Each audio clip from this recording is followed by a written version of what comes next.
यह एक वीरान खदान में जंग खा रही एक पुरानी टूटी फूटी एक्सकेवेटर है। कबाड़ की तरह पूरी तरह से सड़ जाना ही शायद इसकी आखिरी किस्मत होनी चाहिए थी, पर इसे पहली बार देखते ही तुमने अपनी सारी ऊर्जा लगाकर पुराने जमाने के इस कबाड़ को एक जंगी किले में बदलने का फैसला कर लिया। ये सब इसलिए क्योंकि तुम्हारे अंदर यूनिवर्सल मैकेनिकल असेंशन सिस्टम जाग चुका है। बस अपनी दिमागी ऊर्जा का इस्तेमाल करके तुम किसी भी बेजान या आधी जैविक चीज को एक मशीनी प्राणी में बदल सकते हो। यहाँ तक कि तुम्हारे बनाए ये मशीनी जीव आपस में मिलकर एक विशालकाय टाइटन दैत्य भी बन सकते हैं। इस वक्त जब आसमान से मूसलाधार बारिश गिर रही है, तुम्हें किसी ने एक मरे हुए कुत्ते की तरह ऑफ रोड गाड़ी की पिछली सीट से जोरदार लात मारकर वेस्टलैंड के इस खतरनाक कीचड़ वाले इलाके में फेंक दिया है। तुम्हारा टूटा हुआ पैर पहले जमीन पर गिरा और एक चीर देने वाला भयानक दर्द पल भर में घाव की गहराइयों में फट पड़ा। दर्द के मारे तुम्हारी आंखों के सामने अंधेरा छा गया, पर इससे पहले कि तुम खुद को संभाल पाते, कीचड़ से सना एक फौजी बूट तुम्हारे सिर के पिछले हिस्से पर बहुत जोर से पड़ा और तुम्हारे चेहरे को गंदे पानी के गड्ढे में बुरी तरह से दबा दिया। शेन बेल, मरने की इतनी जल्दी मत कर। तुम्हारे सिर के ऊपर से उस अमीर घराने के भाड़े के गुंडों के सरगना स्कारफेस की वो घिनौनी और मजाक उड़ाने वाली आवाज सुनाई दी। अगले ही पल उसने तुम्हारे बाल कसकर खींचे और तुम्हें जबरदस्ती सिर उठाने पर मजबूर कर दिया।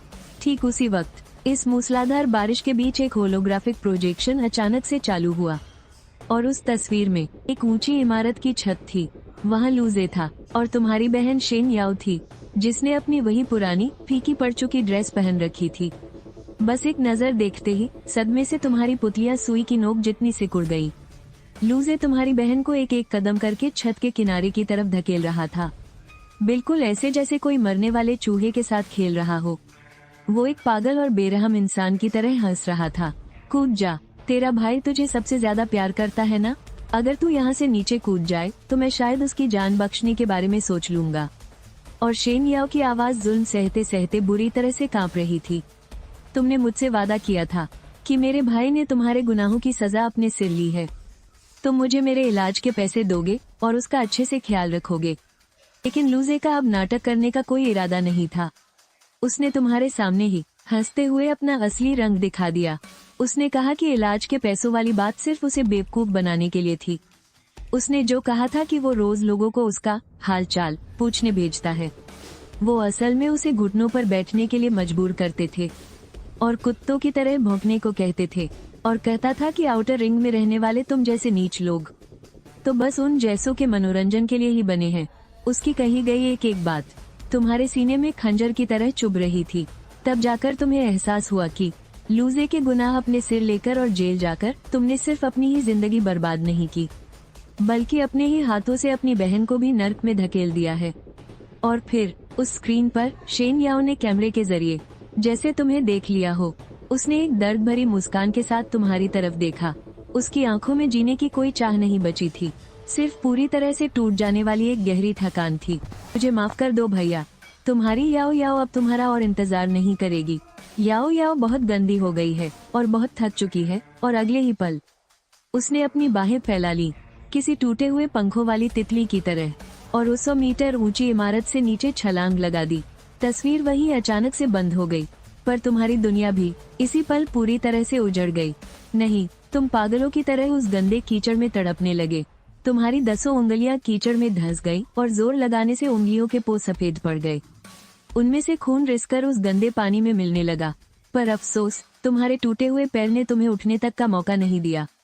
तुम बस जमीन पर कील से ठोके गए किसी आवारा कुत्ते की तरह तड़प रहे थे और अपने रूंधे हुए गले से पूरी नफरत के साथ वो कसम खाकर चिल्लाए, लूजे, लू परिवार, शेन बे, अगर मरने के बाद एक खूंखार रूह भी बन गया ना, तब भी मैं तुम सबसे इसकी सबसे भयानक कीमत वसूल करके रहूंगा। उस दाग वाले चेहरे वाले ने बस एक खौफनाक हंसी हंसी और जब उसका मन भर गया तो उसने प्रोजेक्टर बंद किया और एक जोरदार लात मारकर तुम्हें जमीन पर गिरा दिया। अब आराम से मौत का इंतजार करो। इस डेंजर जोन के वो प्यारे प्यारे जानवर बस खून की महक सूंघते हुए आते ही होंगे। इतना कहकर वो अपने आदमियों को लेकर गाड़ी में बैठा और रफू चक्कर हो गया। उनकी एसयूवी से कीचड़ का एक बड़ा सा फव्वारा उड़ा और वो गाड़ी उन ऊंची दीवारों की तरफ जाकर आंखों से ओझल हो गई। अब इस दुनिया में बस मूसलाधार बारिश और एक खौफनाक सन्नाटा बचा था। तुम उस ठंडे कीचड़ में पीठ के बल लेटे हुए उस मनहूस स्लेटी आसमान को घूर रहे थे। ऐसा लग रहा था जैसे किसी ने तुम्हारा सीना चीरकर सब कुछ निकाल लिया हो। बदला, तुम तो अपने पैरों पर खड़े भी नहीं हो सकते थे। पर तभी अचानक मलबे के अंधेरे से कुछ रगड़ने की एक ऐसी आवाज आई जिससे तुम्हारे रोंगटे खड़े हो गए। सर, सर, तुमने बड़ी मुश्किल से अपना सिर घुमाया और अंधेरे में 3 जोड़ी खौफनाक हरी आंखें एक एक करके चमक उठी। वो म्यूटेंट लकड़बग्घे थे, इस डेंजर जोन के सबसे खूंखार और भूखे शिकारी, जिन्हें अपने घायल शिकार के चारों तरफ घूमना और उसे खौफ में तड़प तड़प कर दम तोड़ते हुए देखना बहुत पसंद था। और फिर वो अपनी जानलेवा छलांग लगाते थे। वो एक एक कदम बढ़ाते हुए तुम्हारे करीब आ रहे थे। उनके मुंह से टपकती बदबूदार लार कीचड़ में गिर रही थी। खून और सड़ांत की उस तेज महक से उबकाई आ रही थी। बेबसी किसी लहर की तरह तुम्हें धीरे धीरे अपने अंदर पूरी तरह डुबो रही थी। पर तुम हार नहीं मानना चाहते थे। तुमने अभी तक अपनी बहन का बदला जो नहीं लिया था, लेकिन तभी उनके झुंड के मुखिया लकड़बग्घे का सब्र टूट गया और उसने एक भारी गुर्राहट के साथ सीधी तुम्हारी गर्दन पर छलांग लगा दी। उसके खूंखार दांत बस तुम्हारी सांस की नली फाड़ने ही वाले थे कि तुम्हारी जिंदा बचने की तड़प अपनी हदें पार कर गई।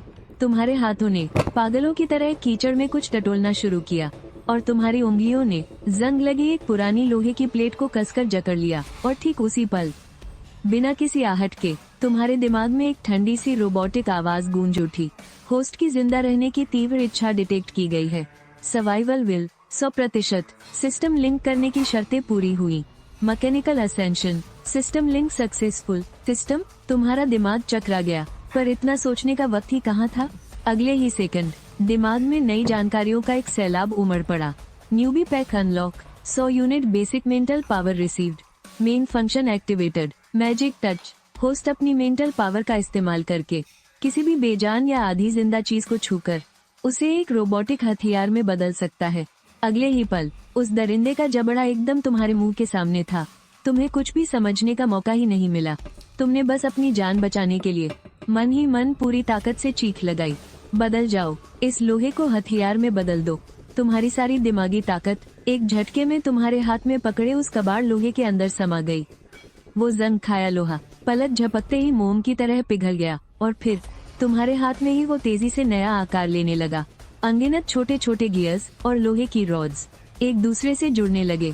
क्लिक क्लैक की तेज रोबोटिक आवाजों के साथ। सिर्फ 1 सेकंड लगा और तुम्हारी हथेली के आकार की एकदम काली खूनी लाल आंखों वाली एक रोबोटिक मकड़ी तुम्हारे हाथ में बनकर तैयार थी। Magic touch successful. Creation suicide bomber mecha spider level 3। और ठीक उसी पल उस लकड़बग्घे के दांत तुम्हारी गर्दन को चीरने ही वाले थे कि तुम्हारी आंखों में खून सवार हो गया।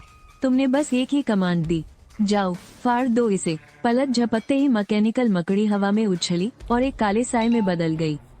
लकड़बग्घे का जबड़ा बंद होने से ठीक पहले वो सीधा उसके मुंह के अंदर घुस गई। लकड़बग्घा एक पल के लिए सन रह गया, लेकिन तुम्हारे गले से एक ही शब्द निकला, फट जा। बूम, एक भयानक धमाका हुआ और उस खूंखार लकड़बग्घे का सिर तुम्हारे ठीक सामने बुरी तरह उड़ गया। बारिश के पानी के साथ उसका खौलता हुआ खून तुम्हारे पूरे चेहरे और बदन पर आ गिरा। बाकी दोनों लकड़बग्घों की तो वहीं सिट्टी पिट्टी गुम हो गई। डर के मारे पूंछ दबाकर रोने लगे और उल्टे पैर अंधेरे में भाग खड़े हुए। लेकिन तुम वहीं जमीन पर पड़े रहे, उस लकड़बग्घे की लाश को घूरते हुए। एक पल के लिए तो तुम्हारी सांसें ही रुक गईं। ये सब इतनी जल्दी हुआ और इतना खौफनाक था, लेकिन इससे पहले कि तुम संभल पाते, सिस्टम की आवाज फिर से गूंज उठी। प्राइमरी बायो एनर्जी का पता चला है। Level 1 monster crystal core. क्या इसे सोखना है? मांसपेशियों के मॉडिफिकेशन के लिए इसे सोखकर दोनों पैरों को अपग्रेड किया जा सकता है। इस बार तुमने बिना सोचे तुरंत हाँ कह दिया। क्रिस्टल कोर हाथ में आते ही एक गर्म ऊर्जा में बदल गया, जो तुम्हारी नसों से होता हुआ सीधा पैरों की तरफ दौड़ा। और फिर एक जानलेवा दर्द उठा। वो दर्द इतना भयानक था कि हड्डियां टूटना भी उसके आगे कुछ नहीं। ऐसा लगा जैसे लाखों नैनो लिक्विड मेटल तुम्हारे कटे हुए पैरों के घावों में घुस रहे हो। वो जबरदस्ती तुम्हारे शरीर को फिर से बना रहे थे। उस भयंकर जलन और दर्द के बीच मेटल और तुम्हारी नसें एक दूसरे से जुड़ रही थी। पुरानी और टूटी हुई हड्डियां टूटकर बिखर रही थी और उनकी जगह एक बेहद सख्त धातु ले रही थी। हर एक सेकंड 100 साल जैसा लग रहा था। दर्द के मारे तुम्हारा पूरा शरीर तड़प रहा था। माथे की नसें फट रही थी। दर्द सहते सहते तुमने अपने होंठ चबाकर लहूलुहान कर लिए, लेकिन इस सब के बावजूद तुम्हारे मुंह से दर्द की एक चीख तक नहीं निकली, क्योंकि तुम जानते थे जिंदा बचने का बस यही एक रास्ता है। न जाने कितना वक्त बीत गया, आखिरकार वो नर्क जैसा दर्दनाक मॉडिफिकेशन पूरा हो गया। तुमने नीचे देखा, घुटने के नीचे का तुम्हारा वो इंसानी शरीर अब पूरी तरह गायब हो चुका था, और उसकी जगह एक जोड़ी डार्क सिल्वर रंग के मैकेनिकल पैर आ गए थे। एकदम स्लीक अलॉय का कवच, पावरफुल हाइड्रोलिक सिस्टम और बायोनिक नसें, जिसका हर एक हिस्सा एक ठंडी और खौफनाक टेक्नोलॉजी का एहसास करा रहा था। प्राइमरी मैकेनिकल लेग मॉडिफिकेशन पूरा हुआ। बेस रनिंग स्पीड और जंपिंग पावर 300% बढ़ गई है। Primary kinetic energy system activated. तुमने एक लंबी सांस ली और जमीन पर हाथ रखकर उठने की कोशिश की, और अगले ही पल तुम सच में अपने पैरों पर खड़े हो गए।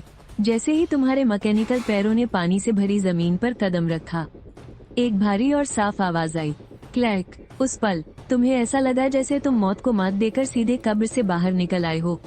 अपनी नई ताकत आजमाने के लिए तुमने हवा में एक जोरदार किक घुमाई और पास रखे आधे इंसान के बराबर कंक्रीट के ब्लॉक पर दे मारी। धड़ाम! वो पत्थर जैसा कंक्रीट पल भर में चकनाचूर हो गया और उसके टुकड़े हवा में उड़ने लगे। तुमने अपने मैकेनिकल पैरों को देखा। तुम्हारी सांसें तेजी से चलने लगी। ये ताकत, ये रफ्तार और ये गजब का बैलेंस, एक इंसान के शरीर से कहीं ज्यादा पावरफुल।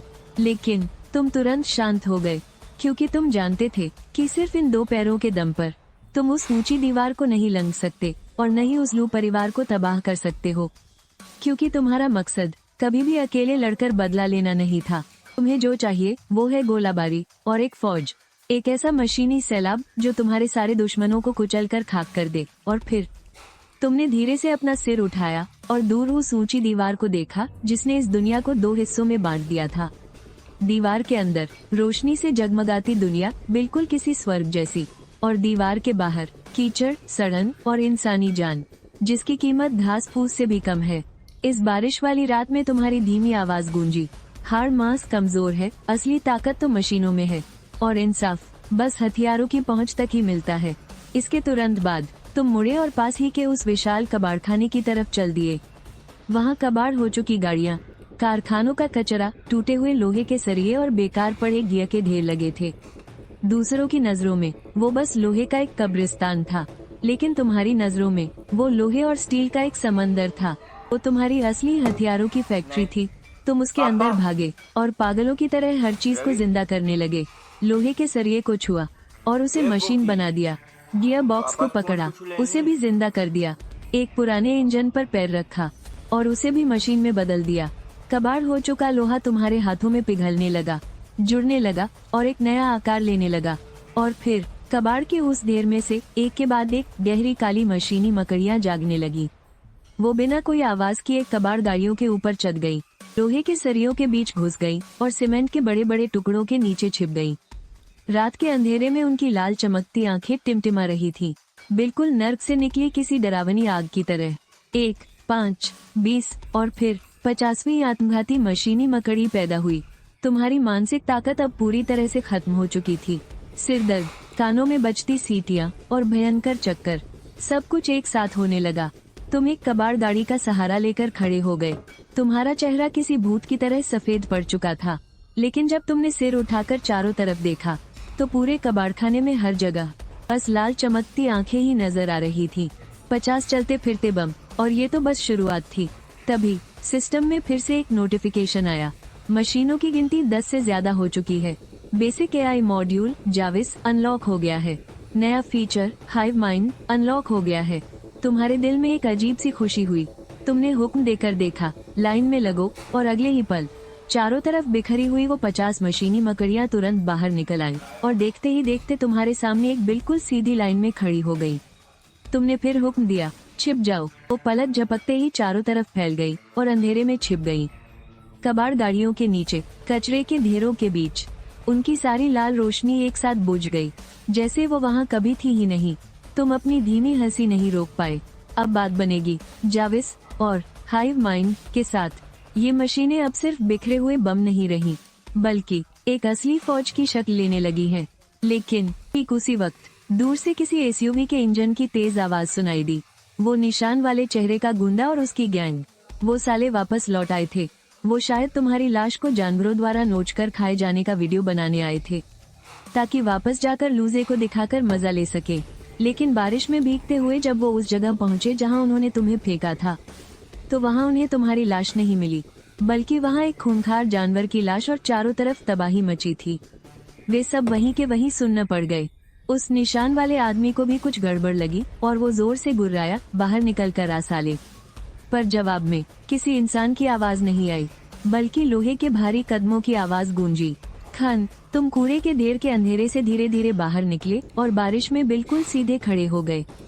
टॉर्च की रोशनी में तुम्हारे दोनों मशीनी पैरों से गहरे चांदी रंग की ठंडी चमक आ रही थी और तुम्हारा चेहरा कीचड़ से सना था, पर तुम्हारी आंखों में एक खौफनाक सन्नाटा था। उस निशान वाले आदमी के चेहरे की हवाइयां उड़ गईं। तुम्हारे पैर, उसे कुछ समझ ही नहीं आ रहा था। जिन पैरों को मैंने खुद अपने हाथों से तोड़ा था, वो इतनी जल्दी ऐसे कैसे हो सकते हैं?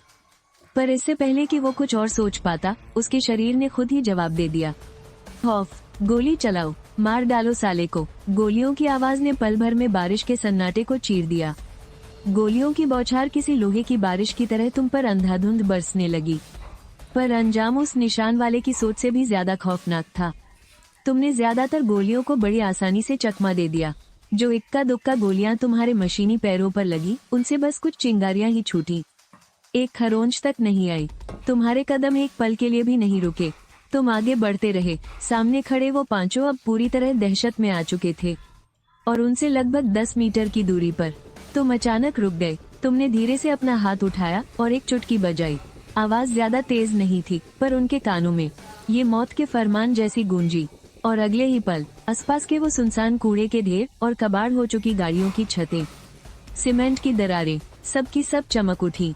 एक लाल बिंदी, फिर दसियों लाल बिंदियां, 50 मशीनी मकड़ियां एक साथ चारों तरफ से रेंगती हुई बाहर निकल आई, खचाखच भरी हुई। उन्होंने उन सबको बीच में बुरी तरह घेर लिया। लोहे के कीड़ों के इस झुंड से घेर जाने का वो घुटन भरा खौफ किसी खूंखार जानवर के हमले से भी कहीं ज्यादा डरावना था। उस पतले सिकुड़े आदमी की तो वहीं पतलून गीली हो गई। उस निशान वाले आदमी ने पागलों की तरह अपने वॉकी टॉकी पर बैकअप के लिए चिल्लाना शुरू किया, पर तुम्हारे मशीनी नेटवर्क ने सिग्नल को पहले ही पूरी तरह से जाम कर दिया था। अब उसमें से सिर्फ जिज़ जिज़ ऐसी रेडियो की खरखराहट आ रही थी। तुम उन्हें ऐसे घूर रहे थे जैसे कटने का इंतजार कर रहे कुछ सुअरों को देख रहे हो।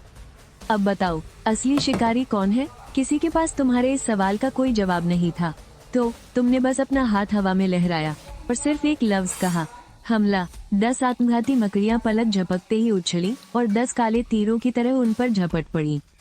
उन्होंने उनकी जांघों को जकड़ लिया, उनके सिरों को दबोच लिया, उनके सीनों में अपने कांटे गड़ा दिए और एक एक भाड़े के टट्टू के शरीर से बुरी तरह चिपक गई।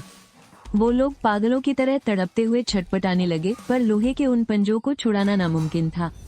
और अगले ही पल बूम, बारिश की उस रात में एक के बाद एक कई जबरदस्त धमाके हुए। चिथड़े और हथियारों के टुकड़े धमाके की लहर के साथ हवा में उछले और फिर धड़ाम से वापस उसी कीचड़ में जा गिरे। जब धुआं छटा तो वहां सिर्फ तबाही और जली हुई जमीन का मंजर बचा था, पर उस निशान वाले आदमी की सांसें अभी भी चल रही थी। वो बुरी तरह जख्मी था। वो बस कीचड़ में पड़ा तड़प रहा था। तुम बिना किसी भाव के उसके पास चल कर गए, जमीन से कैमरा उठाया और उसका लेंस अपने उस चेहरे की तरफ घुमा लिया जो बारिश की बूंदों से भीगा हुआ था। तुम एक एक शब्द चबाते हुए बोले, लूजे, अपनी मौत की तैयारी कर लो, मैं आ रहा हूँ तुम्हारे लिए। ये कहकर तुमने रिकॉर्डिंग बंद कर दी। उस कटे चेहरे वाले आदमी की खौफनाक नजरों के सामने तुमने अपना मशीनी पैर उठाया और बिना किसी रहम के उसे कुचल दिया, उसकी जिंदगी हमेशा के लिए खत्म कर दी। इसके बाद तुमने लाशों की तलाशी लेना शुरू किया। गोलियां, राइफल, टैक्टिकल टर्मिनल, कम्युनिकेटर, काम की एक भी चीज तुमने नहीं छोड़ी। लेकिन जैसे ही तुमने उस ऑफ रोड गाड़ी की डिक्की खोली, तुम्हारे हाथ ठिठक गए। अंदर एक बड़ा सा लोहे का पिंजरा रखा था। पिंजरा एक काले कपड़े से ढका हुआ था और उसके चारों तरफ गहरे लाल रंग का खून जमा हुआ था। उस काले कपड़े के नीचे से किसी के सिसकने की बेहद धीमी आवाज आ रही थी, किसी छोटे बच्चे की तरह या फिर मौत के मुंह में खड़े किसी छोटे जानवर की तरह। तुमने पहले ताला तोड़ा और फिर झटके से वो काला कपड़ा खींच लिया, लेकिन पिंजरे में कोई इंसान का बच्चा नहीं था, बल्कि खून से लथपथ एक आवारा कुत्ता था, चोटों से भरा हुआ, जिसकी सांसें उखड़ रही थी और वो बस मरने ही वाला था। उसकी हालत देखकर साफ था कि वो अब नहीं बचेगा। सिस्टम ने भी तुरंत चेतावनी दी कि इसे अपग्रेड करने का कोई फायदा नहीं है। तुम वहाँ से नजरें हटाने ही वाले थे कि तभी तुम्हारी नजर अचानक एक चीज पर पड़ी। उसने अपने मुंह में कपड़े की एक गुड़िया को कसकर दबा रखा था। वो गुड़िया पुरानी और फटी हुई थी, खून से सनी हुई, जिसकी बस एक ही आंख बची थी, लेकिन तुमने उसे एक ही नजर में पहचान लिया। यह वही गुड़िया थी जो 3 साल पहले तुमने अपनी 6 महीने की सैलरी बचाकर अपनी छोटी बहन शेन याओ के जन्मदिन पर उसे अपने हाथों से दी थी। तुम्हें आज भी याद है कैसे उस गुड़िया को गले लगाकर उसकी आंखें खुशी से चमक उठी थी। उसने कहा था कि वो इसका नाम रखेगी श्याओ बे, ताकि उसे हमेशा ऐसा लगे कि उसका भाई उसके साथ है। ये यादें किसी गर्म लोहे की तरह तुम्हारे दिमाग को बुरी तरह जला गई। तुम खुद को रोक नहीं पाए और तुमने अपना हाथ आगे बढ़ाया, लेकिन उस मरते हुए कुत्ते ने अचानक अपने दांत दिखाए और गुर्राने लगा। भले ही उसमें खड़े होने तक की ताकत नहीं थी, फिर भी वो अपनी जान की बाजी लगाकर उस गुड़िया को बचाने की कोशिश कर रहा था। वो शेन याओ की आखिरी निशानी की हिफाजत कर रहा था। उस एक पल के लिए तुम्हें वो कोई कुत्ता नहीं लगा। तुम्हें लगा कि वो बिल्कुल तुम्हारे जैसा है, इस दुनिया का ठुकराया हुआ, पैरों तले कुचला हुआ, फिर भी किसी चीज को पागलों की तरह सीने से लगाए हुए, जो हार मानने को तैयार नहीं है। एक आवारा बंजारा। तुम्हारा हाथ वहीं रुक गया। तुमने उससे वो गुड़िया नहीं छीनी, बल्कि उसके खून से सने सिर पर हल्के से हाथ फेरा और कहा, आज के बाद से तुम्हें अब और सड़कों पर भटकने की जरूरत नहीं है। और तभी तुमने वो सारे क्रिस्टल कोर निकालिए जो तुमने लूटे थे, एक उस लकड़बग्घे का और बाकी वो जो उन भाड़े के गुंडों से मिले थे। कुल मिलाकर 5। सिस्टम से तुरंत चेतावनी आई, टारगेट बहुत कमजोर है। बायोमैकेनिकल फ्यूजन के सफल होने की संभावना 10% से भी कम है। फेल होने पर टारगेट पूरी तरह खत्म हो जाएगा। लेकिन तुमने बस एक ही शब्द कहा, मॉडिफाई करो। अगले ही पल वो 5 क्रिस्टल कोर एक साथ पिघल गए और चांदी के एक लिक्विड में बदलकर उस आवारा कुत्ते को पूरी तरह से निगल लिया। वो दर्द से बुरी तरह चीख पड़ा। उसके टूटे हुए शरीर को मशीनी ताकत से जबरदस्ती नया रूप दिया जा रहा था। उसकी टूटी हुई रीढ़ की हड्डी के अंदर एक मजबूत मेटल का ढांचा आ गया और उसकी कमजोर नसों में खून की जगह नैनो मशीनों वाला कूलेट दौड़ने लगा। ये बदलाव बहुत खूंखार था, बहुत भयानक, जिसमें कोई रहम नहीं था, लेकिन किसी तरह वो टिक गया। और जब वो चुभने वाली चांदी सी रोशनी हटी, पिंजरे में अब वो मरता हुआ आवारा कुत्ता नहीं था, बल्कि एक ऐसा जानवर था जिसका पूरा शरीर डार्क सिल्वर कवच से ढका था। कंधे से लगभग 1 मीटर ऊंचा और 2 मीटर से भी लंबा। एक फौलादी जंगी भेड़िया। अपग्रेड कामयाब रहा। नया रूप, रोबोटिक जंगी भेड़िया, लेवल 3। इसके चारों पैर हाइड्रोलिक सिस्टम से बने थे। नुकीले मेटल के पंजों से खौफनाक चमक आ रही थी और उसकी लाल रोबोटिक आंखें आग की तरह जल रही थी। लेकिन हैरानी की बात तो ये थी कि जब वो तुम्हारे सामने आया तो उसने बस अपना सिर झुका लिया और अपने ठंडे लोहे के शरीर से तुम्हारे रोबोटिक पैर को प्यार से रगड़ने लगा। और फिर उसने अपना मुंह खोला और उस गुड़िया को बिल्कुल सही सलामत तुम्हारे पैरों के पास रख दिया। तुमने उस गुड़िया को उठाया और धीरे से उसकी मिट्टी साफ की, फिर उस फौलादी भेड़िए की तरफ देखा और उसे अपना पहला हुक्म दिया, हमला करो उस गाड़ी पर। अगले ही पल वो एक चांदी की परछाई में बदल गया। 10-15 मीटर का फासला तो उसने पलक झपकते ही पार कर लिया और फिर चीरने की एक जोरदार आवाज आई। चिर्र। उस एसयूवी गाड़ी को उसने आगे से लेकर पीछे तक किसी खिलौने की तरह बीच से 2 टुकड़ों में फाड़ दिया। कटान इतनी साफ थी मानो किसी लेजर से काटा गया हो। तुमने ये सब देखा और आखिरकार तुम्हारे चेहरे पर एक ठंडी मुस्कान आ गई। आत्मघाती मकड़ियां सिर्फ छुपकर हमला कर सकती हैं। मकड़ियों का झुंड किसी छोटी टीम को घेर कर मार सकता है, लेकिन अब मेरे पास एक ऐसा भारी लड़ाकू है जो सामने से हमला करके दुश्मनों की धज्जियां उड़ा सकता है। लेकिन बात यहीं खत्म नहीं हुई। तुमने जो वॉकी टॉकी दुश्मन से छीना था उसमें अचानक कट की घड़घड़ाहट होने लगी और फिर दूसरी तरफ से एक भारी और गुस्से वाली आवाज गूंजी। अबे उस स्कारफेस ने अब तक कोई जवाब क्यों नहीं दिया? उसने आगे कहा, लू परिवार का हुक्म है कि उस कमीने की लाश हर हाल में यहाँ आनी चाहिए। ब्लैक ड्रैगन गैंग की बड़ी फौज रेड जोन के बाहर पहुंच चुकी है। 3 मिनट बाद कबाड़खाने पर अंधाधुंध गोलाबारी शुरू हो जाएगी। Black dragon gang, red zone में लू परिवार के सबसे गंदे और खूंखार गुंडे। ये सब सुनने के बाद तुम घबराए नहीं, बल्कि तुम्हारे चेहरे पर एक खौफनाक मुस्कान आ गई। खुद चलकर आने वाला शिकार आ गया है, इसलिए तुमने तुरंत जाविस के हाइव माइंड से हुक्म दिया, कि बाकी बची हुई सारी मकड़ियां जमीन के नीचे, कबाड़ के ढेरों और पुरानी गाड़ियों के नीचे छुप जाएं और जालों का एक खतरनाक चक्रव्यूह तैयार करें। बहुत जल्द दूर जमीन कांपने लगी। रात की इस तेज बारिश को चीरते हुए दर्जनों गाड़ियों की तेज लाइटें चमकने लगी। 30 से ज्यादा भारी बख्तरबंद गाड़ियां चारों तरफ से गरजती हुई आ रही थीं। उन पर काले ड्रैगन का निशान बना हुआ था। गाड़ियों की छतों पर मशीन गन लगी थी और उनके बम्पर किसी खूंखार जानवर के दांतों की तरह बाहर निकले हुए थे। लेकिन उन गाड़ियों से भी ज्यादा खतरनाक वो लोग थे जो गाड़ियों से नीचे कूद रहे थे। 300 से ज्यादा हथियारों से लैस गुंडे, सबके हाथों में खतरनाक असॉल्ट राइफलें, सबकी आंखों में मौत का साया था। उनके चेहरों से ही पता चल रहा था कि वो रेड जोन के पुराने और खूंखार दरिंदे हैं। सबसे आगे वाली गाड़ी की छत पर एक बिना शर्ट वाला काना और हट्टा कट्टा आदमी खड़ा था। उसकी मांसपेशियां पत्थरों की तरह सख्त थी और कंधे पर दरवाजे जितनी बड़ी एक भारी भरकम तलवार रखी थी। वो और कोई नहीं बल्कि ब्लैक ड्रैगन गैंग का बॉस था, वन आई। ताकत के मामले में वो एक असली टियर 2 म्यूटेंट था। उसने चिल्लाते हुए ऐलान किया, जो कोई भी उस शेन बेई को बाहर निकालकर मेरे सामने जिंदा लाएगा ताकि हम उसे तड़पा तड़पा कर मार सके, उसे 10 गुना ज्यादा इनाम मिलेगा। ये सुनते ही उन सारे गुंडों के अंदर जैसे खून सवार हो गया। चिल्लाते हुए वो कबाड़खाने में घुस तो गए, लेकिन जैसे जैसे वो और अंदर बढ़े उन्हें गड़बड़ का एहसास होने लगा। वहाँ अजीब सी खामोशी थी। ना कोई दैत्य दिखा, ना गोलियों की आवाज आई, किसी की सांसों की आवाज तक नहीं थी। बस बारिश का शोर था और वो तबाह हुई ऑफ रोड गाड़ी वहाँ पड़ी थी। और ठीक उसी पल तुम 100 मीटर ऊंचे एक पुराने सिग्नल टावर के सबसे ऊपर बैठे थे और बारिश तुम्हारे बदन को भीगा रही थी। मैकेनिकल वॉल्फ के ऑप्टिकल सेंसर और जाविस के स्वॉर्म नेटवर्क के जरिए पूरा कबाड़खाना तुम्हारी आंखों के सामने एक लाइव बैटल ग्राउंड की तरह दिख रहा था। वो 300 लोगों के हीट सिग्नेचर धीरे धीरे मौत के उस जाल में फंस रहे थे जो तुमने पहले ही बिछा रखा था। रिपोर्ट, ट्रैप जोन में कितने शिकार आ चुके हैं? रिपोर्ट कमांडर, 92% दुश्मन जोन ए के एक्सप्लोजन नेटवर्क में आ चुके हैं। तुमने धीरे से अपने होठों से सिगरेट निकाली, लेकिन उसे जलाया नहीं। तुम बस खामोशी से नीचे उस भीड़ को देखते रहे जब तक कि उनमें से एक गुंडे का पैर गीली लोहे की प्लेट पर नहीं पड़ा। उसने घबराकर उसे हटाया और उसके नीचे छिपी हुई वो गहरी काली लाल खूंखार आंखों वाली मैकेनिकल मकड़ी दिखने लगी जो उसे ही घूर रही थी।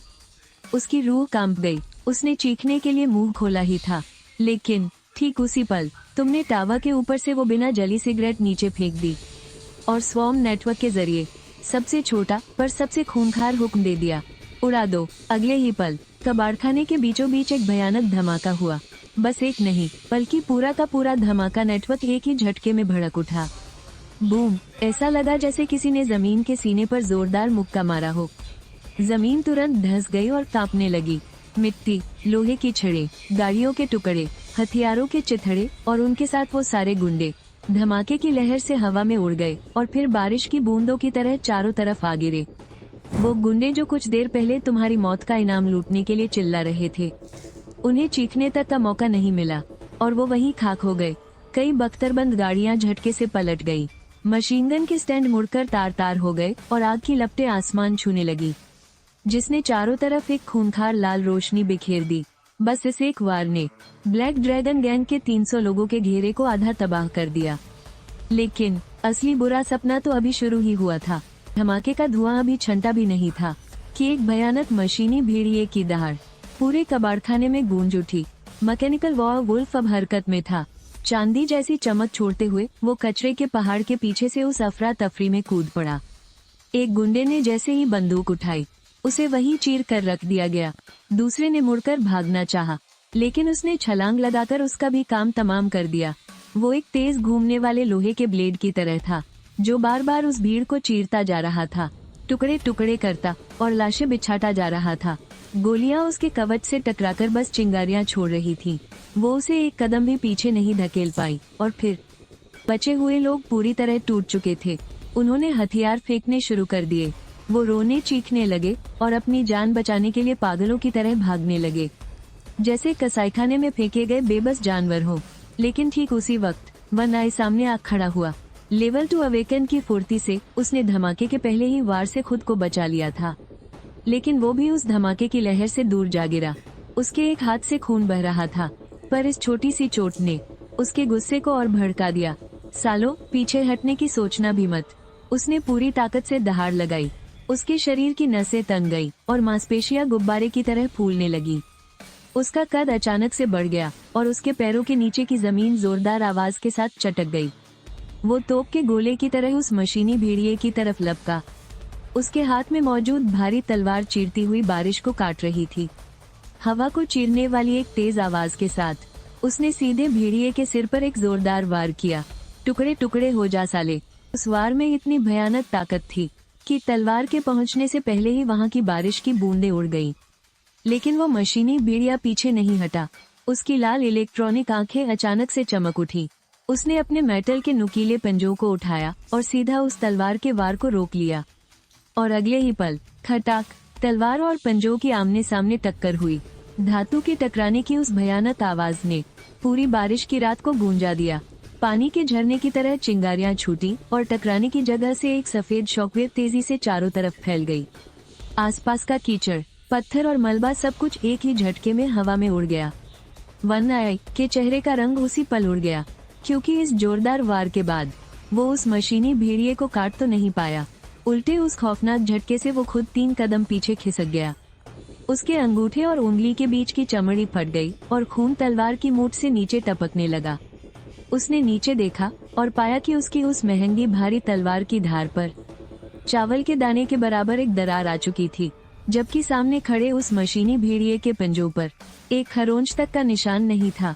इस पल वन आई आखिरकार घबरा गया।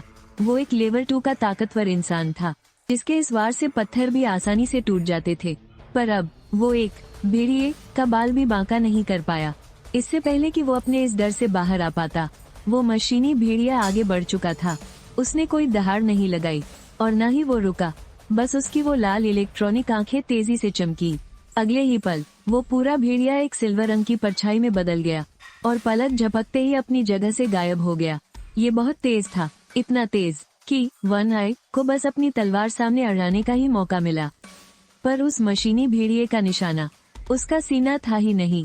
मेटल और हड्डियों के टूटने की एक ऐसी भयानक आवाज आई जिससे किसी के भी रोंगटे खड़े हो जाएं। वन आई के मुंह से एक दर्दनाक और चीर देने वाली चीख निकल गई।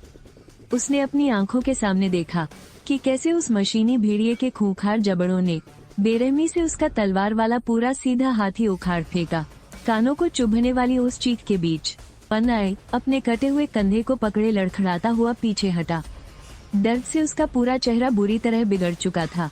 उसका सारा गुरूर, सारी अकड़, इस पल सब कुछ मिट्टी में मिल चुका था। अब बस बचा था तो मौत का वो खौफनाक डर। और उसके पीछे हटते ही ब्लैक ड्रैगन गैंग के बाकी बचे गुंडों की भी हिम्मत पूरी तरह टूट गई। बॉस मारे गए, भागो यहाँ से, ये कोई मॉन्स्टर है, ये तो कोई शैतान है। जो गुंडे अभी तक अपनी बंदूकों और गिनती के घमंड में आगे बढ़ रहे थे, वो एक ही पल में अपनी जान बचाकर भागने लगे। उन्हें अपनी बंदूकें तक उठाने का होश नहीं था। वो बस इस मौत के अखाड़े से जितना हो सके दूर भागना चाहते थे। पर शिन बेई ने शुरू से ही उन्हें जिंदा छोड़ने का कोई इरादा नहीं किया था। उस मशीनी भेड़िए ने एक धीमी गुर्राहट ली और सीधे उन भागते हुए लोगों की भीड़ पर टूट पड़ा। वो मौत की किसी तेज रफ्तार मशीन की तरह लग रहा था। वो जहाँ से भी गुजरता, गुंडे हवा में उछलकर बेमौत मारे जाते। उनके पास पलटवार करने का कोई मौका ही नहीं था। इसी बीच 100 मीटर ऊंचे उस पुराने सिग्नल टावर के बिल्कुल ऊपर तुम बहुत शांति से छीनी गई उस असॉल्ट राइफल से निशाना साध रहे थे। तुमने भीड़ पर अंधाधुंध गोलियां नहीं चलाई, क्योंकि जावेस ने पहले ही मार्क कर दिया था कि भारी हथियारों को कौन संभाल रहा है, गैंग के छोटे लीडर कौन है और कौन बैकअप बुलाने की कोशिश कर रहा है। तुम्हें सब कुछ बिल्कुल साफ साफ दिख रहा था। और फिर एक के बाद एक गोलियां चलने की आवाजें गूंजने लगी। धान्य भारी मशीन गन पर चढ़ने की कोशिश कर रहा एक गुंडा गोली लगते ही धड़ाम से जमीन पर गिर पड़ा। धान्य गाड़ी के पीछे छिपकर वॉकी टॉकी पर पागलों की तरह चिल्ला रहा एक और लीडर वहीं ढेर हो गया और सीधे कीचड़ में जा गिरा। गोलियां लगातार नहीं चल रही थी, लेकिन हर एक गोली सीधे जान ले रही थी। नीचे मैकेनिकल भेड़िए उन्हें चीर फाड़ रहे थे और ऊपर से तुम मौत के फरिश्ते की तरह चुन चुनकर उनका शिकार कर रहे थे। 10 मिनट से भी कम समय में ब्लैक ड्रैगन गैंग के 300 सबसे खतरनाक लड़ाकों का तुमने पूरी तरह सफाया कर दिया था। वो बुरी तरह हार चुके थे और जो कुछ लोग किसी तरह जिंदा बच गए थे, वो रोते चिल्लाते हुए कबाड़खाने के दरवाजे की तरफ भागने लगे। लेकिन जैसे ही उन्हें लगा कि वो बचकर निकल जाएंगे, बूम, एक साया सीधे 100 मीटर ऊंचे टावर से नीचे आ गिरा। वो तुम थे। तुम्हारे रोबोटिक पैरों ने जैसे ही जमीन को छुआ, जमीन पल भर में धंस गई और मकड़ी के जाले जैसी दरारें चारों तरफ फैल गईं।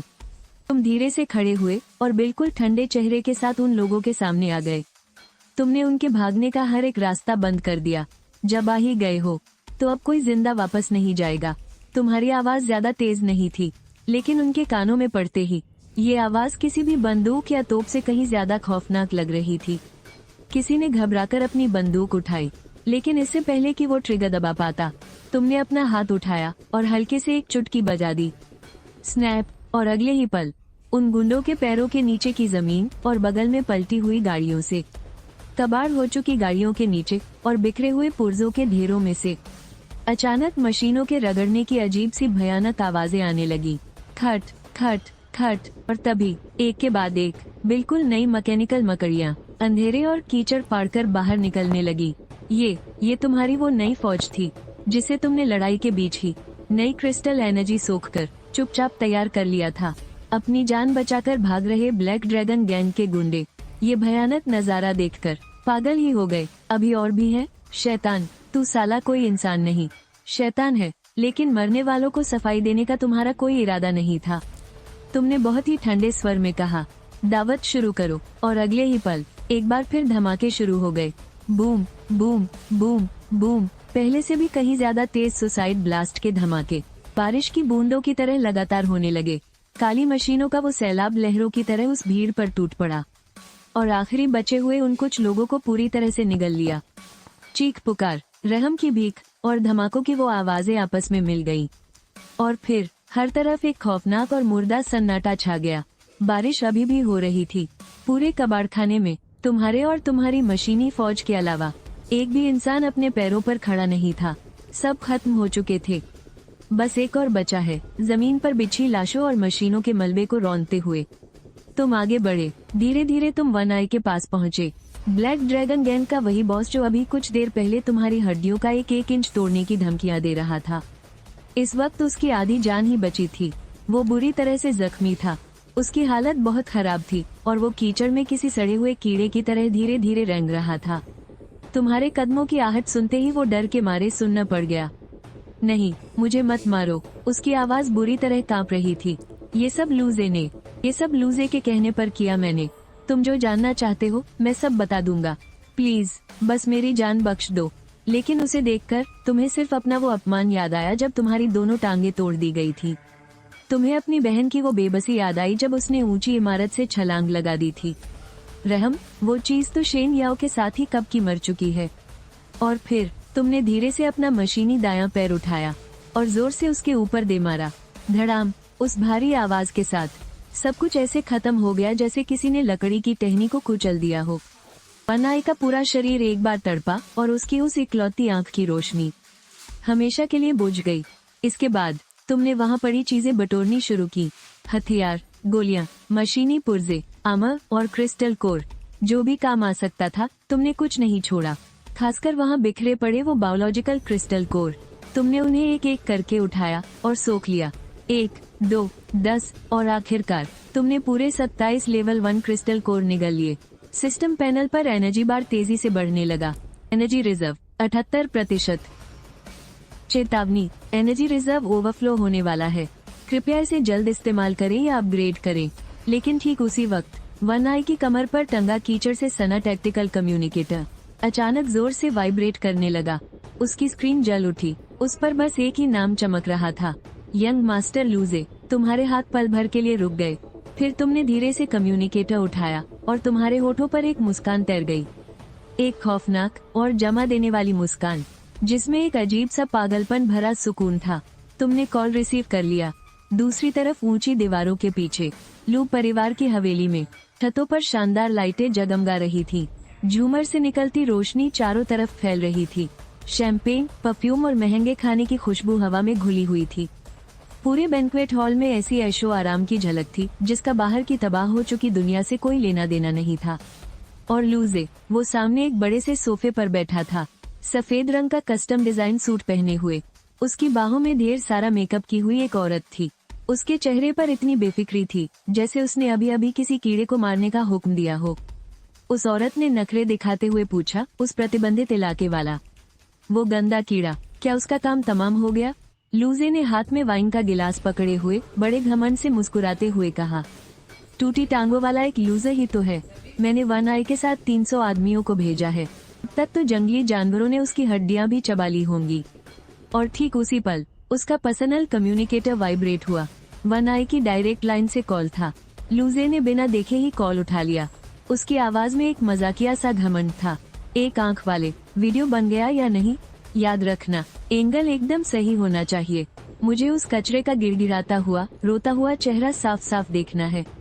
लेकिन दूसरी तरफ से उस एक आंख वाले की वो भारी भद्दी हंसी नहीं आई। बस जिजिजी करके कुछ अजीब सी आवाजें आ रही थी और फिर कुछ पल के सन्नाटे के बाद एक बेहद भारी और खुरदरी, जैसे दो लोहे आपस में रगड़ खा रहे हों, ऐसी खौफनाक आवाज गूंजी, इस शैंपेन, मजा आ रहा है पीने में। सिर्फ इस एक लाइन ने लूजे के पूरे शरीर को सुन्न कर दिया। उसके हाथ कान पे और शैंपेन का गिलास सीधा संगमरमर के फर्श पर जा गिरा। कांच के टुकड़े चारों तरफ बिखर गए और पूरे बैंक्वेट हॉल का संगीत और हंसी मजाक एकदम से रुक गया। सब लोग हैरानी से उसकी तरफ देखने लगे, लेकिन असली खौफनाक मंजर तो अभी बाकी था। कम्युनिकेटर का होलोग्राम अपने आप चालू हो गया और हॉल के ठीक बीचों बीच एक बड़ी सी स्क्रीन हवा में तैरने लगी। स्क्रीन पर शेन बेई की लाश नहीं थी, बल्कि जहन्नुम जैसा एक रणभूमि का नजारा था। पलटी हुई बख्तरबंद गाड़ियां धू धू कर जल रही थीं। हर तरफ तबाही मची थी। ब्लैक ड्रैगन गैंग का वो काले ड्रैगन वाला झंडा धूल और कीचड़ में पूरी तरह से सना हुआ था और उस तबाही के बिल्कुल बीचों बीच 2 मीटर से भी ज्यादा लंबा, गहरे चांदी के रंग के कवच से ढका एक रोबोटिक भेड़िया एकदम शांत खड़ा था। उसके पैरों के नीचे ब्लैक ड्रैगन गैंग का वो फटा हुआ झंडा दबा था। जब उसकी वो खूनी लाल इलेक्ट्रॉनिक आंखें स्क्रीन से लोगों को घूरती दिखी, तो ऐसा लगा जैसे किसी ने पूरे हॉल का गला घोट दिया हो। वहाँ खड़ी अमीर औरतें और लड़कियां चीखती हुई पीछे भागने लगी और लूजे, उसके तो पैरों ने ही जवाब दे दिया। वो धड़ाम से जमीन पर गिर पड़ा। तभी कैमरा धीरे धीरे ऊपर की तरफ उठा और उस स्क्रीन पर तुम्हारा चेहरा नजर आया। चेहरे पर कीचड़ और बारिश का पानी पुता हुआ था, लेकिन आंखों में इतनी ठंडक थी जैसे कोई जज्बात ही ना बचे हो। और सबसे खौफनाक बात ये थी कि तुम अपने पैरों पर खड़े थे, एकदम जिंदा, उस मौत के मैदान के बीचों बीच तने हुए खड़े थे। फिर स्क्रीन थोड़ा और नीचे हुई। उस एक आंख वाले का वो भीमकाय शरीर तुम्हारे पैरों में किसी सड़े हुए कचरे की तरह पड़ा था। वो बुरी तरह घायल था। उसकी हालत कुत्तों जैसी हो गई थी। बस उसकी वो एक आंख खौफ के मारे इधर उधर फड़फड़ा रही थी और उसके मुंह से टूटती हुई आवाज में बस इतना निकला, लू बॉस बचा। लेकिन बचा लो वो पूरा बोल भी नहीं पाया कि तुमने अपना रोबोटिक दायां पैर हवा में उठा लिया। नहीं, हॉल में बैठे लूजे की चीख निकल गई। डर के मारे उसकी आवाज ही फट गई थी। लेकिन अगले ही पल स्क्रीन पर वो पैर सीधा नीचे आकर गिरा। उस एक आंख वाले की चीख वहीं दब गई और वो हमेशा हमेशा के लिए खामोश हो गया। पूरे हॉल में मौत जैसा सन्नाटा छा गया। सबका चेहरा कागज की तरह सफेद पड़ चुका था। कोई डर से कांप रहा था तो कोई मुंह पर हाथ रखकर उल्टियां रोक रहा था और लूजे की तो पैंट ही गीली हो गई थी। वो बेजान सा जमीन पर पड़ा था। उसके मुंह से एक पूरा लफ्ज भी नहीं निकल पा रहा था। ठीक उसी वक्त तुमने कैमरा घुमाकर सीधा अपने चेहरे पर किया और उस होलोग्राम के पार से सीधे लूजे की आंखों में देखा। तुम्हारी आंखों में कोई अंधा गुस्सा नहीं था, कोई दहाड़ नहीं थी, बस एक ऐसी खौफनाक शांति थी जो रूह कंपा दे। अपनी गर्दन साफ रखना, तुमने एक एक लफ्ज चबाते हुए कहा। 3 दिन बाद मैं दरवाजा खटखटाऊंगा। और इतना कहकर तुमने लूजे को पलटकर कुछ भी बोलने का कोई मौका नहीं दिया। तुम्हारी 5 उंगलियां कस गई और देखते ही देखते वो मिलिट्री कम्युनिकेटर तुम्हारे हाथों में दबकर कबाड़ बन गया। प्रोजेक्शन अचानक रुक गया। लू परिवार के बैंक्वेट हॉल में अब सिर्फ बिखरा हुआ कांच, चेहरे की उड़ी हुई रंगत वाले रईस और डर के मारे सुनना पड़ा एक अमीरजादा ही बचा था।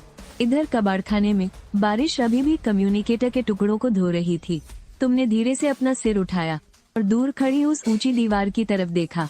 लेकिन तुम अपने दिल में अच्छी तरह जानते हो कि सिर्फ इतनी सी ताकत के दम पर उस दरवाजे को तोड़ना नामुमकिन है। तुम ब्लैक ड्रैगन गैंग को तो बुरी तरह कुचल सकते हो, लेकिन उस ऊंची दीवार के अंदर घुसकर लू परिवार को तबाह करने के लिए ये ताकत बहुत कम है। तुम्हें और भी भारी हथियारों की जरूरत है, कुछ ऐसा जो सच में किले को भेद सके। इसलिए तुमने तुरंत उस वन आई के कम्युनिकेटर से हैक किया हुआ प्रतिबंधित इलाके का नक्शा खोला। ब्लैक ड्रैगन गैंग के ठिकाने, गोदाम और संसाधनों की एक एक जगह उसमें मार्क की गई थी, लेकिन तुम्हारी नजरें नक्शे के बिल्कुल बीचों बीच उस लाल रंग की खोपड़ी वाले इलाके पर जाकर टिक गई। वीरान खदान। वहाँ लिखा नोट छोटा था लेकिन रोंगटे खड़े करने वाला था। चेतावनी, इस इलाके में भयंकर एनर्जी रिएक्शन मौजूद है। लगता है कोई बड़ी बला वहाँ सो रही है। पास जाना सख्त मना है। तुमने उन शब्दों को देखा और तुम्हारे चेहरे पर एक मुस्कान आ गई। बड़ी बला? बिल्कुल सही। जब बारिश रुकी तब भी अंधेरा ही था। सिस्टम के अंदर उल्टी गिनती पहले ही शुरू हो चुकी थी। दरवाजा खटखटाने में सिर्फ 71 घंटे और 58 मिनट बचे थे। वक्त बहुत कम था और तुम्हारे पास हथियारों की अभी भी भारी कमी थी। तुमने सबसे पहले मैकेनिकल वारवुल्फ और मकड़ियों के झुंड को मैदान साफ करने का हुक्म दिया। आमा के टुकड़े करना, मेटल धोना, हथियार बटोरना और एनर्जी सोखना। लेकिन इसके बावजूद सिस्टम के पैनल पर दिख रहा मेटल और एनर्जी रिजर्व शहर के उस अमीर घराने को हिलाने के लिए अभी भी काफी नहीं था। इसलिए तुमने जरा भी देर नहीं की और उछलकर सीधे अपने मैकेनिकल वारवुल्फ की पीठ पर बैठ गए और 200 से भी ज्यादा हो चुके मैकेनिकल मकड़ियों के उस झुंड को लेकर नक्शे के सहारे उस वीरान खदान की तरफ निकल पड़े। 100 किलोमीटर दूर वो वीरान खदान दुनिया से कटी हुई किसी इंडस्ट्रियल कब्रिस्तान जैसी लग रही थी।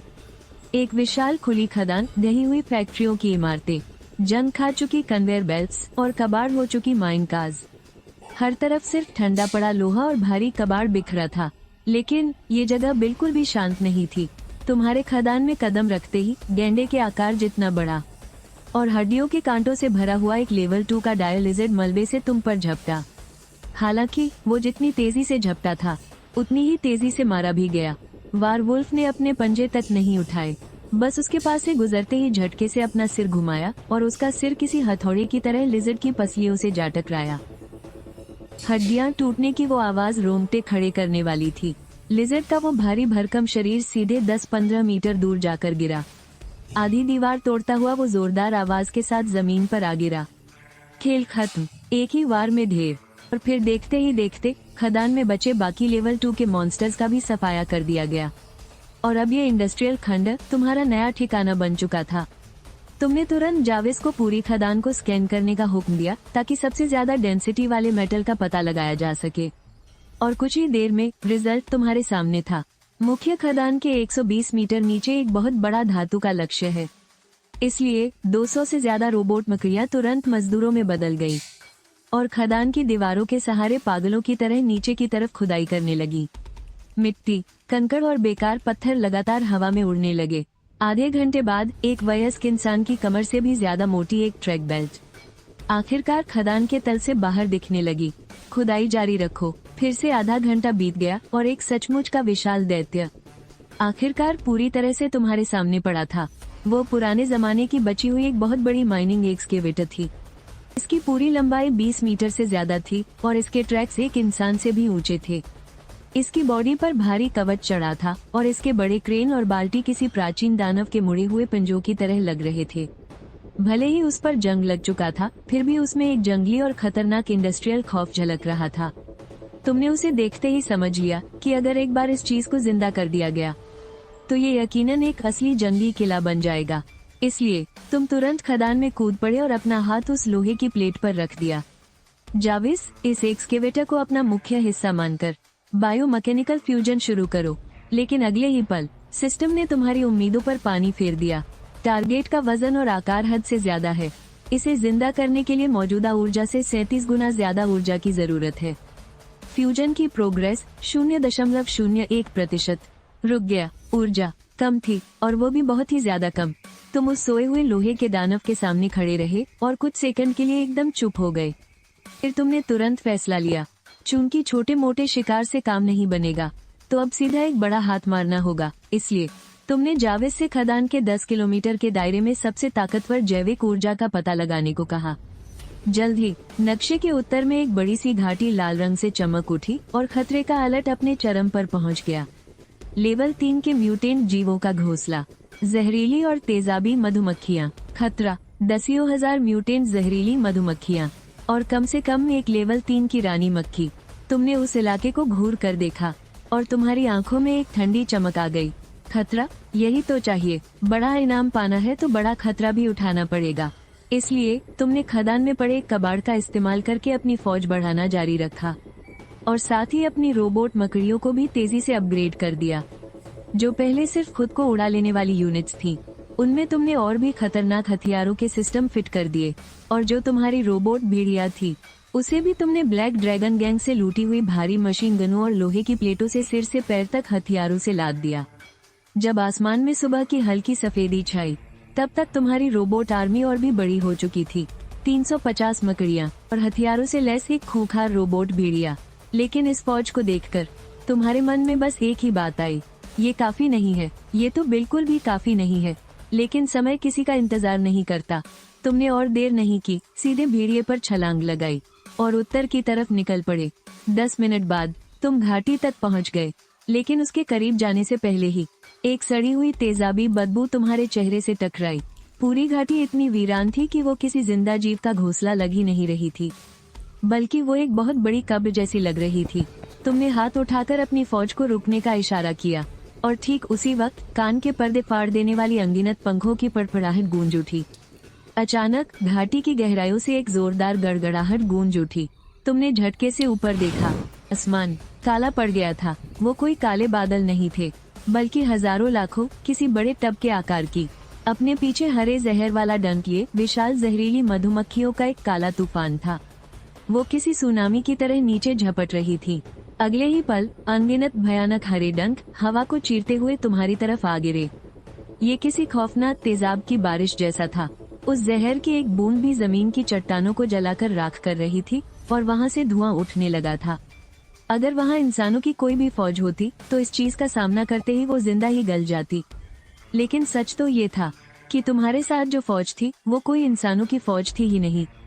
तुमने अपना सिर तक नहीं उठाया, बस अपने दिमाग से ही उन्हें हुक्म दिया, हवाई हमले से बचाव की फॉर्मेशन बनाओ। अगले ही पल 350 मशीनी मकड़ियां पलक झपकते ही एक दूसरे से जुड़ गई और जमीन पर एक अभेद्य लोहे के कछुए जैसा कवच बना लिया। इसके तुरंत बाद हर एक मकड़ी की पीठ का कवच एक साथ खुला। वहां से कोई कांटे नहीं निकले, बल्कि बेहद सटीक और एडवांस छोटे छोटे 6 बैरल ग्रेनेड लॉन्चर बाहर आ गए। फायर, भड़ भड़ भड़ भड़। उस वक्त ऐसा लगा जैसे अनगिनत हथियारों ने एक साथ आग उगल दी हो।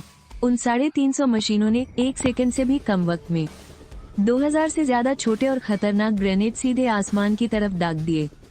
आग, गोलियों के टुकड़ों और धमाकों की लहरों से बना मौत का एक विशाल जाल पल भर में हवा में फैल गया। Boom boom boom. धमाके की रोशनी से पूरा आसमान चमक उठा। वो जहरीली मधुमक्खियां जो नीचे झपट रही थीं, मानो किसी अनदेखी लोहे की दीवार से टकरा गई और एक एक करके हवा में ही राख होने लगी। उनका हरा जहर और उनके जले हुए शरीर बारिश की तरह नीचे गिरने लगे। बस एक ही हमले में आसमान को ढकने वाले उस काले तूफान के बीच एक बहुत बड़ा सुराख हो गया था और तुमने उन्हें दोबारा संभलने का एक भी मौका नहीं दिया। तुम्हारी मशीनी भेड़िया जोर से गुर्राई।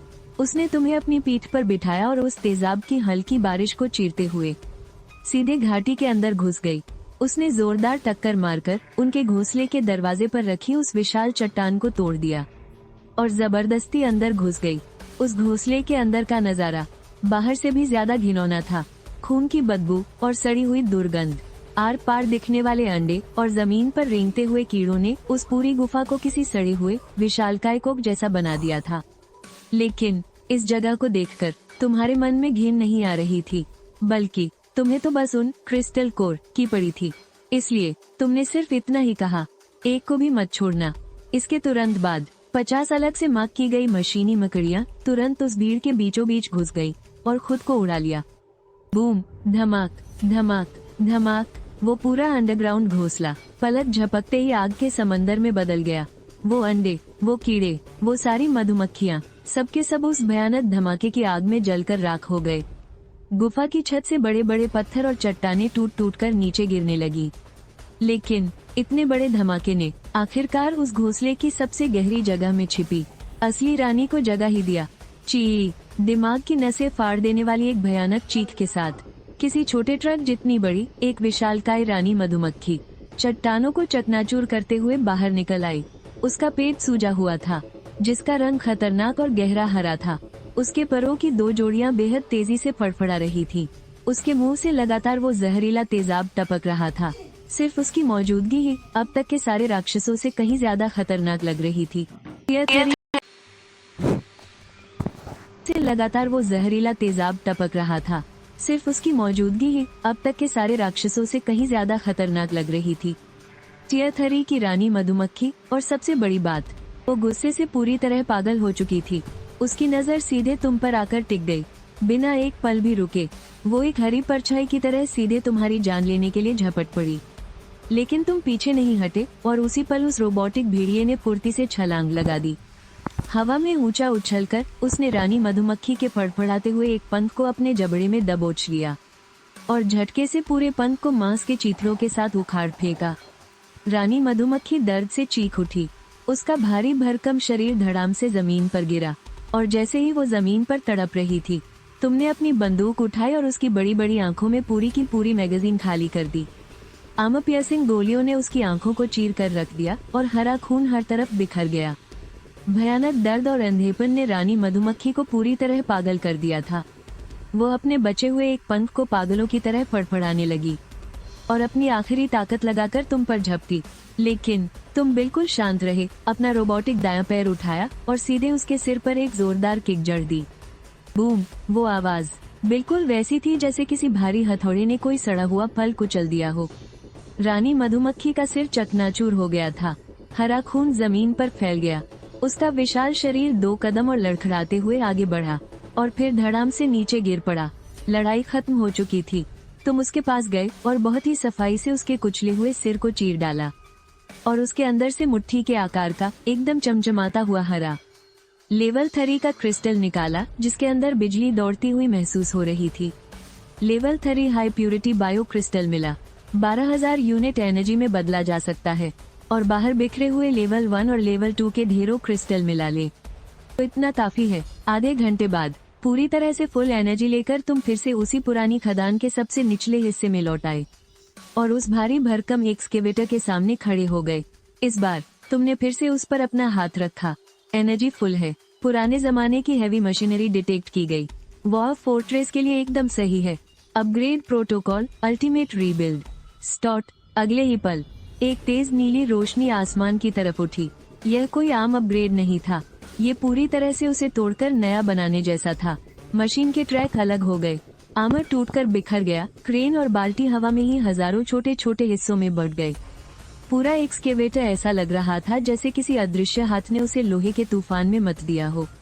अनगिनत लोहे के पुर्जे डेटा की लहरों में पिघल रहे थे, खींच रहे थे, दब रहे थे और एक नामुमकिन से लगने वाले तरीके से वापस जुड़ रहे थे। 15-20 सेकंड बाद वो तूफान अचानक रुक गया। अब उस जगह वो पुरानी खदान वाली मशीन नहीं थी। उसकी जगह 10 मीटर ऊंचा डार्क मैट आर्मर से ढका एक इंसान के आकार का जंगी रोबोट खड़ा था। इस पर कोई फालतू की सजावट नहीं थी, बस तबाही मचाने वाला एक खतरनाक डिजाइन था। इसके बाएं हाथ में एक high frequency chain sword fit थी और दाएं हाथ में ट्विन लिंक्ड हैवी तोप लगी थी। कंधों के दोनों तरफ हाइव स्टाइल वाले मिसाइल लॉन्चर सेट थे। War fortress level 1 the berserker system online हो चुका है। तुमने बिना एक पल गंवाए सीधे उसके सीने में खुले हुए कॉकपिट के अंदर छलांग लगा दी। दरवाजा बंद होते ही अनगिनत न्यूरल सेंसर तुम्हारी गर्दन के पिछले हिस्से से जुड़ गए। न्यूरल सिंक चालू 100%। सिंक पूरा हुआ। द बर्सिकर रेडी है। यूनिट चालू। आपकी कमान का स्वागत है कमांडर। उस पल आपको ऐसा लगा जैसे आप अब सिर्फ कॉकपिट में नहीं बैठे हैं, बल्कि आपका पूरा वजूद इस फौलादी दैत्य में समा गया हो। मैका के सेंसर, आपकी आंखें और कान बन गए। जमीन का कांपना, हवा का बहना, दूर मौजूद खंडहरों का अक्स, सब कुछ पहले से कहीं ज्यादा साफ महसूस हो रहा था। और तभी आपके दिल से बस यही आवाज निकली, शुरू करो। बूम! मैका के उस विशाल धातु वाले सिर पर एक खूंखार लाल आंख अचानक चमक उठी। आपने एक कदम आगे बढ़ाने की कोशिश की। धम! उस विशाल पैर के जमीन पर पड़ते ही धरती जोर से कांप उठी। ठोस चट्टानें भी दरक गई और उन पर मकड़ी के जाले जैसी गहरी दरारें पड़ गईं। सिर्फ इसका चलना ही किसी आम हथियार की तबाही के बराबर था। फिर आपने अपना बायां हाथ उठाया, चेंसो तलवार चालू हुई और उसकी कान फाड़ देने वाली गड़गड़ाहट से पूरी खदान गूंज उठी। आपने पास ही मौजूद लगभग 20 मीटर ऊंची एक चट्टान की तरफ उसे जोर से घुमाया। अगले ही पल उस चट्टान का ऊपरी हिस्सा मक्खन की तरह कटकर धीरे धीरे नीचे खिसकने लगा और धड़ाम से जमीन पर गिर पड़ा। उसका कटा हुआ हिस्सा शीशे की तरह एकदम सपाट था। इसके तुरंत बाद आपने अपने दाएं हाथ की डबल बैरल तोप को 1 किलोमीटर दूर खदान की एक पुरानी मुख्य इमारत की तरफ मोड़ा। फायर, बैंग, 2 आर्मर पियर्सिंग गोले हवा को चीरते हुए निकले और अगले ही पल पूरी इमारत को जैसे किसी विशाल मुक्के ने सामने से मारा हो। वो उसी वक्त बीच से धमाके के साथ फट गई। कंक्रीट के टुकड़े और आग की लपटें आसमान छूने लगी और देखते ही देखते वहां बस सुलगता हुआ मलबा ही बचा। कॉकपिट के अंदर बैठे आपने उस इमारत को सिर्फ 2 गोलों में खाक होते देखा। आपके दिल में बसा वो पुराना डर कि शायद हथियारों की कमी पड़ जाए पहली बार सच में शांत हो गया था। आपने अपना हाथ बढ़ाकर उस ठंडे जॉयस्टिक को धीरे से छुआ और धीमी आवाज में कहा, इसे कहते हैं धमाकेदार एंट्री। लेकिन तभी सिस्टम की उस बेजान उल्टी गिनती ने आपको फिर से याद दिलाया कि हालात कितने गंभीर हैं। हमले में अब सिर्फ 47 घंटे और 32 मिनट बचे हैं। आप अच्छी तरह जानते थे कि रैम्पेज हमले का हुक्म का इक्का है, लेकिन सिर्फ एक इक्का काफी नहीं है। आपको मोहरों की भी जरूरत पड़ेगी, ज्यादा हथियारों की और ऐसे ढेरों मशीनी लड़ाकों की जो पूरी युद्ध भूमि में फैल सके। इसलिए आपकी नजरें जल्द ही खदान में कई किलोमीटर तक फैली उन पुरानी कन्वेयर बेल्ट्स और असेंबली लाइनों पर जा टिकी। फौज खड़ी करने का एक नया प्लान आपके दिमाग में तेजी से आकार लेने लगा था। लेकिन जैसे ही आप मशीनें बनाने का अगला आदेश देने वाले थे, बीप, अचानक एक कान फाड़ देने वाले सायरन ने कॉकपिट की खामोशी को चीर दिया। आपकी आंखें फटी रह गईं। आपने झटके से रडार स्क्रीन की तरफ देखा। वहां स्क्रीन पर जो अनजान बिंदु कुछ देर पहले तक पीले थे, वो अब तेजी से चारों तरफ से खदान की ओर बढ़ रहे थे। और जैसे ही जाविस ने उनकी पहचान पूरी की, महज कुछ ही सेकंड में वो सारे के सारे बिंदु खतरे का सायरन बजाते हुए खून जैसे लाल रंग में बदल गए। अनगिनत बिंदु पूरे रडार पर छा गए। चेतावनी, एक बहुत बड़ी हथियारों से लैस दुश्मन फौज हमारी तरफ बढ़ रही है। उनकी गिनती लगभग एक पूरी तरह से तैयार मजबूत बटालियन। पहचान का नतीजा, हाईवॉल सुरक्षा बल, 7वीं मोबाइल रेजिमेंट। जैसे ही तुमने उन्मादी का परीक्षण पूरा किया कि मारक क्षमता को परखा और तुम और ज्यादा सेना तैयार करने वाले थे, तभी कॉकपिट का अलार्म पागलों की तरह बजने लगा।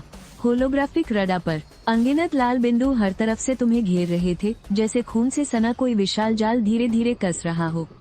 उनका सिर्फ एक ही लक्ष्य था, खदान के बीचों बीच खड़े तुम। बड़े पैमाने पर मानक सशस्त्र इकाइयां मिली हैं। संख्या 1124। पहचान का नतीजा, हाईवॉल सुरक्षा बल, 7वीं मोबाइल रेजिमेंट। टकराने का अनुमानित समय 11 घंटे 45 मिनट और 12 सेकंड।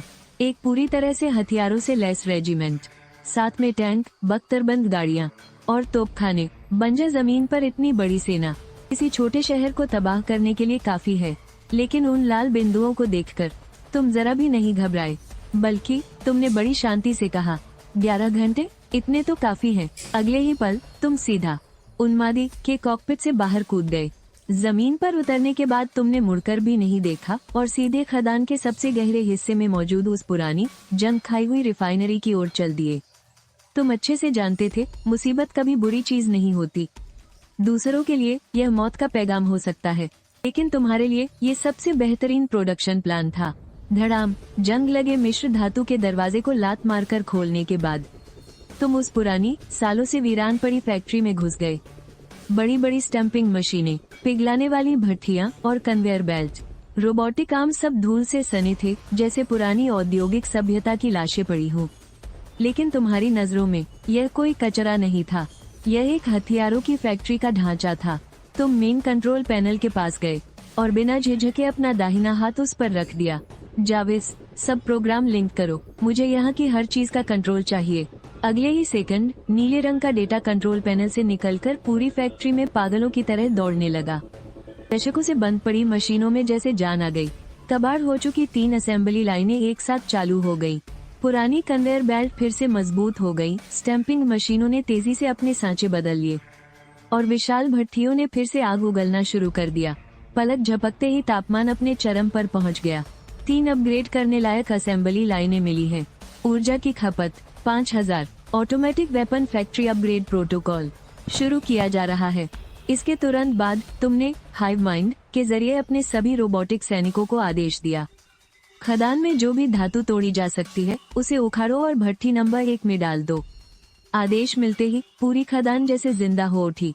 300 से ज्यादा रोबोटिक मकड़ियां और यांत्रिक भेड़िए तुरंत फैल गए और एक सबसे तेज तोड़फोड़ करने वाली टीम में बदल गए। खदान की गाड़ियां, लोहे के बीम, कन्वेयर फ्रेम, बेकार पड़े पाइप और आधी टूट चुकी फैक्ट्री का ढांचा, उन सब ने पूरी ताकत से हर चीज को उखाड़ फेंका और थोक के भाव उन्हें भट्ठी में फेंकने लगे। आग की लपटें आसमान छूने लगी, खौलता हुआ लोहा उफनने लगा और फिर तुरंत ही एक असली इंडस्ट्रियल तबाही शुरू हो गई। लाल दहकता हुआ लोहा सांचों में बहने लगा, जिसे स्टैंपिंग मशीनें धड़ धड़ धड़ करके स्पाइडर शेल्स में ढाल रही थी। रोबोटिक हाथ कन्वेयर बेल्ट पर तेज रफ्तार से वेल्डिंग कर रहे थे, पुर्जे जोड़ रहे थे और उनमें कोर फिट कर रहे थे। असेंबली लाइन के आखिर में नई नवेली मैकेनिकल मकड़ियां जैसे ही जमीन पर उतरी, उनकी 6 लाल चमकती हुई इलेक्ट्रॉनिक आंखें एक साथ जल उठी और वो फुर्ती से छलांग लगाते हुए नीचे मौजूद लोहे के कीड़ों की उस विशाल भीड़ में शामिल हो गई। यूनिट का कांटा पागलों की तरह भागने लगा। 352, 500, 1200, महज 3 घंटों के अंदर तुम अब सेना बना नहीं रहे थे, बल्कि सेना छाप रहे थे। लेकिन तुम्हें अभी भी ये रफ्तार कम लग रही थी, इसलिए तुमने तुरंत एक दूसरी और भी जटिल असेंबली लाइन चालू कर दी और अपना टारगेट बदलकर बैटल वुल्फ स्टैंडर्ड पास कर दिया। नए मैकेनिकल बैटल वुल्फ्स की थोक में असेंबली शुरू हो गई।